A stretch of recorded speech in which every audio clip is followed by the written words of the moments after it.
ng magulang ay kailangan sa mga batang manonood.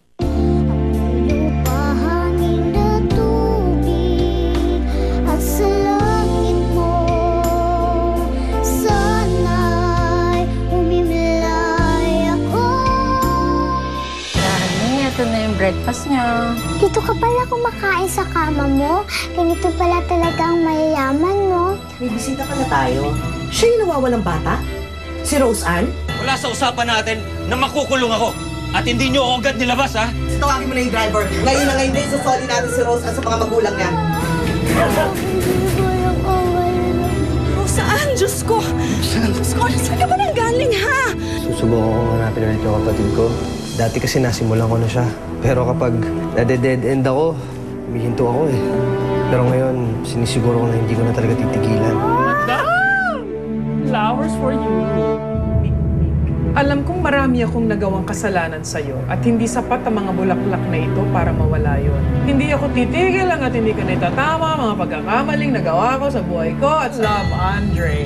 Mr. Lee, alam ko kung sino ang tunay na ama ni Rose Ann. Pag tinanong ka nila kung bakit ka nawala, palabasin natin na kapilya mo lang yon. Si Kapitana may kasama mga pulis tsaka DSWD. Ano? Tali! Tali! Jerome, bilisan mo! Paco Arcega, Joe Abisames, Jerome Macapagal.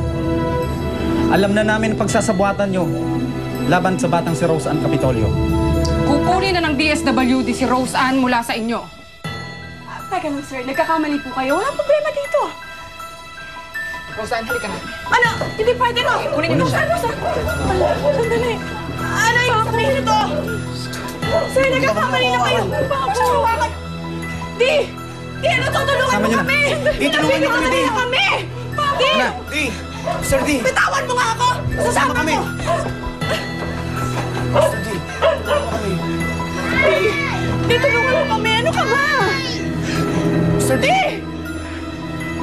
Sir Di! Ano na yan? Ayan na.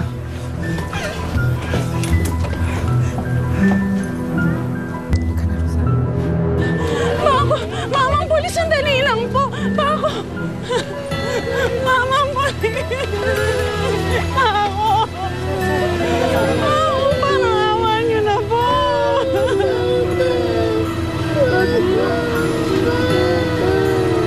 Diyos ko. Bako.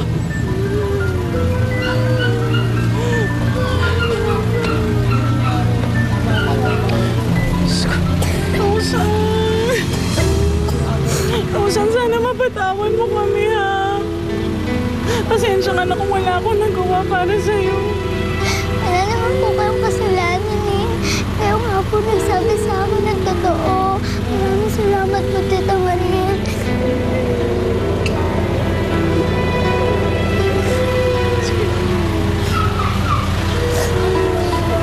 Rosan, tahan ha. Pero umiyak. Pinapangako ko sa'yo na hindi ka na nila masasaktan kahit kailan, ha? Salamat po, Mr. D. Ano? Salamat, Mr. D. Napakalaki ng tulong mo para mailigtas si Rose Ann. Wala ka naman yan, Gina. Ginawa ko lang ang tama. Iiwan ko na muna si Rose Ann sa inyo, ha? Kailangan kong sumama doon sa police station para asikasuhin yung kaso ng mga manlulokong yan. Ingat ka, Rose Ann, ha? Sige. Ingat kayo.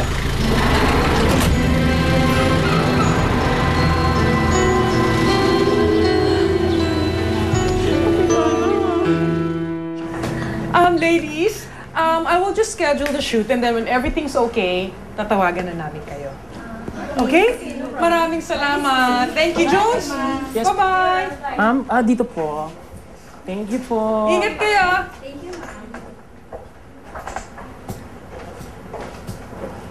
Mikmik, gusto kong tanggapin natin ang offer na to. Alam mo namang lahat ng nag-endorse ng lingerie, sumisikat. Naku, ikaw na talaga, Mikmik. Maganda, sexy, and talented. Ka na mag-isip? Ano ka ba? Tanggapin na natin to. Go for it. Miss Susie, kanino galing yung mga flowers? Boyfriend ko ba? Secret admirer. Bakit? Favorite ko kasi yung mga yellow roses eh. Kaya medyo kanina pa ako nadidista. Well, May meeting pa ako. See you. Bye-bye. Jones? Yes, madam. Ang pinto, lock. Opo.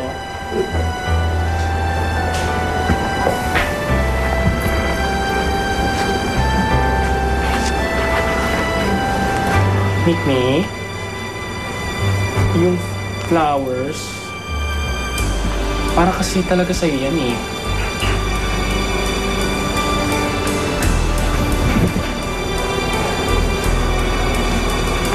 Mi, yung flowers may kasamang letter.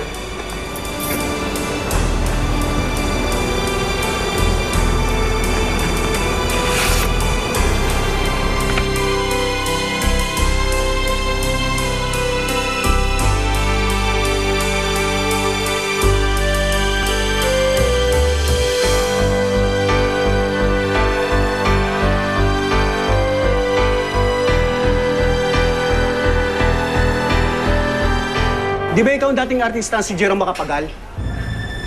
Sir, maniwala naman kayo sa akin. Nagsasabi ako ng totoo. Nadamay lang kami din dito. Yan talaga yung may kasalanan eh. Tama sir, wala. Naloko din kami niyan eh. Ba't ako? Nananahimik ako sa bahay ha. Kayo ang pumunta sa akin. Ako ang nadamay. Yan dalawa na yan ang pasimuro. Hoy! Hindi totoo yan ha! Sinungaling ka! Sir, maniwala naman kayo sa akin. Jerome, kayo kumakulong, Jerome. Stevie, tulungan mo naman kami. Sir D. Ano naman ang totoo, di ba? Sir D, tulungan niyo naman kami, Mr. D. Ayoko makulong, Mr. D. Ayoko makulong talaga. Mr. D! Tulungan mo naman kami. Sabi ko na siya, sandali. Sandali lang. Mr. D. Mr. D, ano ba? Hoy, tulungan mo naman kami. Jerome. Jerome, ayoko makulong.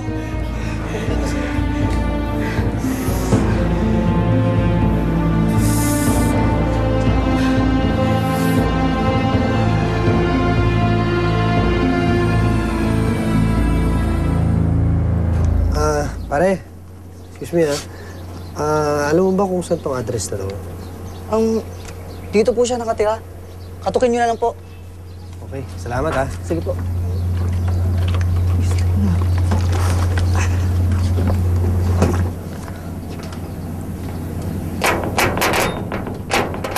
Tao po! Sino yan? Andyan na. Sino yan? Magandang araw po. Andre!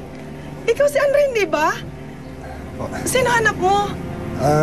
Tatanong ko lang po kung dito ho ba nakatira si Rosario Poblacion? Ako nga yun. Bakit? May kailangan ka? May hinahanap po kasi ako, nurse. Palagay ko kasama niyo siya dati nung nanganak ko yung nanay ko sa duty. Oo. Kaso, hindi ko alam yung pangalan niya, pero naalala ko kung ano yung itsura niya eh. Ano itsura niya? Hindi ko siya katangkaran, mga ganito lang ho kalaki. Unat ho yung buhok. Medyo balingkinitan yung katawan, pero bilugan. Medyo may pagkasingkit din po ng kaunti. Oo. Isa lang yung kasamahan ko noon na morena at saka yung medyo maliit. Si Cecil Noble. Yun nga, ayon sa description mo, siya yun. Oo. Alam niyo ba kung saan ko siya matatagpuan? Halos magkasabayan lang kami nag-resign nun eh. Ang sabi niya sa akin, mag-private nurse daw siya, yung magki-caregiver. Naku, baka nakapag-abroad na yun. Di, tulungan mo kami. Nadamay lang kami dito eh. Hindi naman namin alam na impostor si Paco. Tsaka siguro di mo naman hindi lalabas yung mukha namin sa dyaryo. Nakakahiya eh. Baka may makakilala sa akin eh. Kakahiya ba? Sana inisip niyo muna yan bago ninyo ako niloko. Di, hindi nga ako. Please. Pwede ba? Alam ko na lahat ng pinagagagawa ninyong kalokohan. Alam ko na rin na kayo ang may pakana sa ginawang pagpapanggap ni Paco. Alam ko na rin kung sino ang tunay na magulang ni Roseanne. Kaya wala na kayong may tatago sa akin. Pero, pwede ko pa rin naman kayo tulungan eh. Meron lang akong mga kondisyon. Una, lalayuan niyo na si Roseanne. Hindi na kayo pwedeng lumapit o magpakita sa kanya. Pangalawa, kapag meron akong kailangan ipagawa sa inyo, susunod kayo. Ba't ka naman namin susundin? Eh, obvious naman na ikaw may kailangan sa amin eh. Kung hindi naman, dapat wala nang usapan na ganito. At sa pa, ayaw mo naman malaman ni Eric at Andre ang tungkol kay Rosan. Ganito na lang. Kung ayaw mo kami ilusot dito, sasabihin ko kay Eric na siya ang tunay na ama ni Rose Ann.